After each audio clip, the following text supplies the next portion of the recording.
Hello, welcome to my kitchen counter. I have 3 glasses here, and I'm going to use these 3 glasses to share with you something that is very helpful to me in forcing me to take an objective perspective on what's going on in a particular relationship.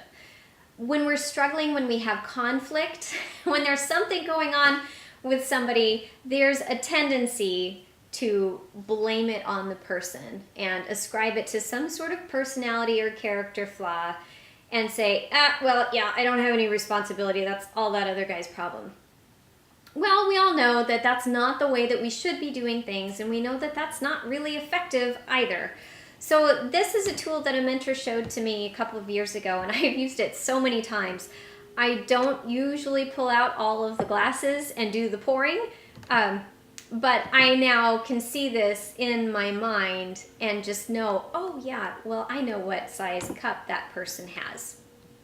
So I'll walk you through this and be as brief as possible and give you some tips about how to use this in your own situation. So these 3 different sizes here represent the different capabilities and capacities that people have in relationships. Now, when I talk about capabilities and capacities, these could be strictly ability-driven type things, like the ability to do certain stuff, mental ability to understand certain concepts, I don't know, to perform multivariate calculus, whatever the constructs are of your relationship, whatever the particular needs are. Certainly in a work environment, part of the capabilities would be related to the responsibilities of the job description. So if that's management, then you need somebody who's able to assess people and to coach them in a way that is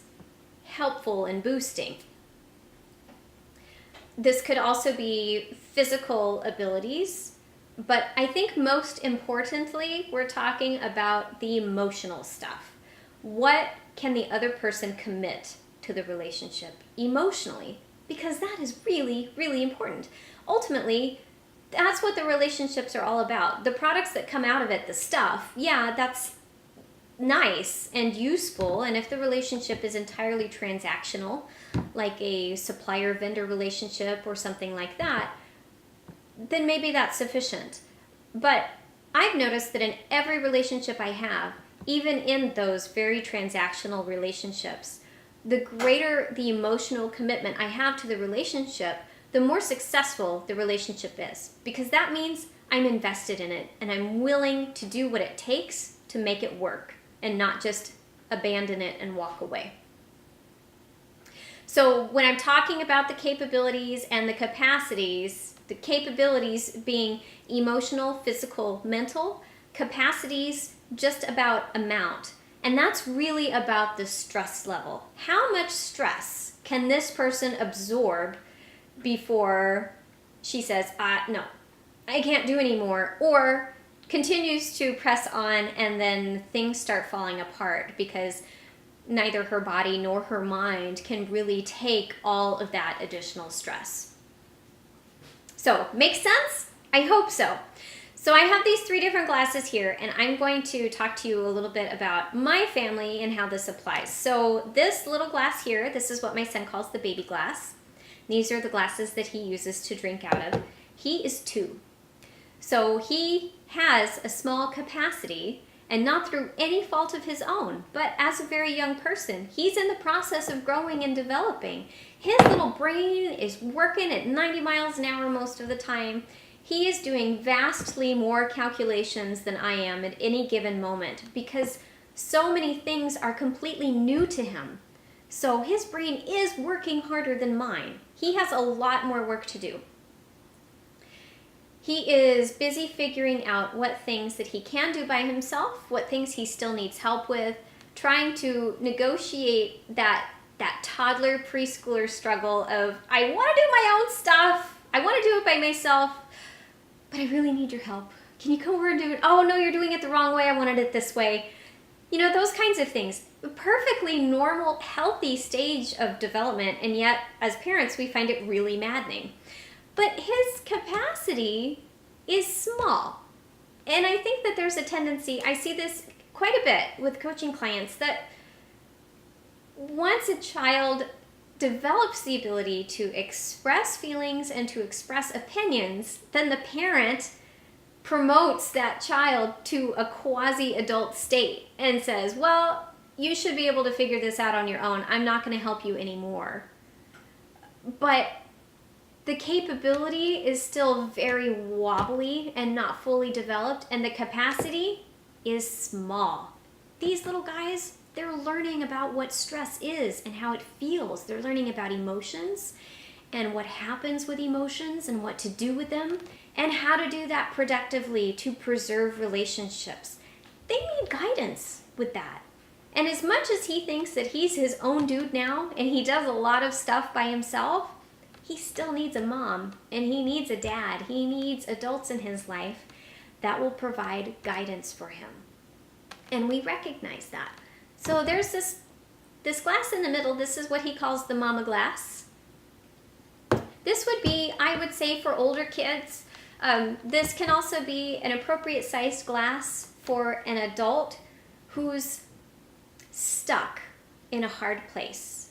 So someone who's recently experienced a lot of grief or trauma or is holding on to past events is having a really hard time embracing those and learning from them. So not to say that you ever move on from trauma or grief or anything like that. It stays with you and it's meant to, but understanding that there's a way to welcome that into your life so that it becomes a productive part of who you are. These are people that tend to be egocentric, whether it's an adult or a child. In a child, that's because of development, and in an adult, it's typically because of experience and not being able to embrace that experience and use it in a productive way. So these are people that have limited capacity and limited capability. The stress management, probably not great. Anybody who's experiencing an acute spike in stress, whether it's getting married, maybe somebody who's recently divorced or separating, someone who is managing an estate for a family member that passed away, buying a house or moving or switching to a new job, all of these things reduce capacity and they may temporarily reduce capability. So this is our middle ground. Now this, our big glass, this is what my son calls the daddy glass, and I would say both his daddy and his mama, which would be me, fit into this glass. So this is somebody that, if I may say so, has her stuff together and is able to solve problems and look at things objectively when it's required. Not to say that this person doesn't become overwhelmed by stress on occasion, but is able to look at that and acknowledge it, recognize that it's happening, and then figure out what to do about it in a productive way. This person is accepting responsibility for his life and is accountable for the decisions that he makes. This person sometimes, and this person sometimes, but even less, right? So that's a really easy way to look at it. Nobody is 100% all of the time. But I'm pretty sure that you could think about a few people in your life that might be in this middle glass, and maybe that's you. I have times where I am a mama glass because there's a lot of other stuff going on, and I know that I'm feeling overwhelmed and my capacity is not here anymore, that's for sure. I need to pull back and focus on myself for a little while so I can get back to this place. So why does this notion of capacity even matter? Well, as you can see, I originally had this water in this glass and I was playing around with it. So this glass is now full, and this is my little 2-year-old dude. This is his max capacity. This is the most that he can give. So when he contributes to a relationship, if he gives absolutely everything and he gives it to me or to his dad, you can see as that pours into the glass, that's about 1/4 of this glass. It's not very much, but he's giving everything he has, right? So going back to that point, when kids start to state opinions and ideas, and they want to do things by themselves, and we may not agree with the way that they view things, they're exercising their capabilities. And we need to recognize what their capacities are so that we can help them do the things that they want to do. This applies to your coworkers, it applies to your friends, it applies to your extended family, it applies to everybody that you meet, because everybody is one of these 3 glasses, right? So let's say I am going to pour myself a tall glass of me. So maybe I'm in the bigger glass. I'm bigger than the middle-sized glass, but I'm not all the way full, right? So this is my capacity right now, and I'm pretty happy with that. So I can give to my son. I can totally fill his glass and still have lots left for me, right? I could still fill this glass and have just a skosh left for me. The trouble happens when we rely on people that come from these smaller glass sizes to make a bigger impact, a bigger contribution than they can reasonably make. So if I'm relying on or expecting my son to do big things, I have to remember he has a baby glass. He can't fill my glass. He can't fill this glass. He can't fill this glass in the middle. And if we're pouring into, let's say this picture represents our family, if we're all filling a communal glass, his contribution will be the most that he can give, but even at the most, it's going to be smaller than what I can give or what his dad can give. And that's okay. It's not because he's lazy or that he doesn't want to. And let's talk about an adult here. If we're talking about an adult that's having just a really hard time, maybe somebody you work with has recently lost a parent and is having some turmoil at home, might be going through a divorce, maybe started a new job. That's a lot of stuff. That's going to diminish anybody's capacity. It's important to know that, because then you can look at this person with compassion and say, yeah, you are a 32-ounce glass right now, and a couple weeks ago you were 48 ounces. And that's a big difference. But this is temporary, right? And eventually you're going to get back up into a bigger glass. And maybe you'll go to 64 ounces. Maybe you'll do 128 ounces. I don't know, and it really doesn't matter. But being able to look at people and see what the capacities are and being really honest with that, so that you can change your expectations to something that's really appropriate. So here is my suggestion, that you think of a relationship that you have in your life right now, whether that's within your family, whether it's at your workplace, whether it's a circle of friends, a support group. It doesn't matter where you start, but I would say do pick something where you feel like there's some tension, like you feel that you aren't receiving as much from the relationship as you feel entitled to receiving, that you expect more.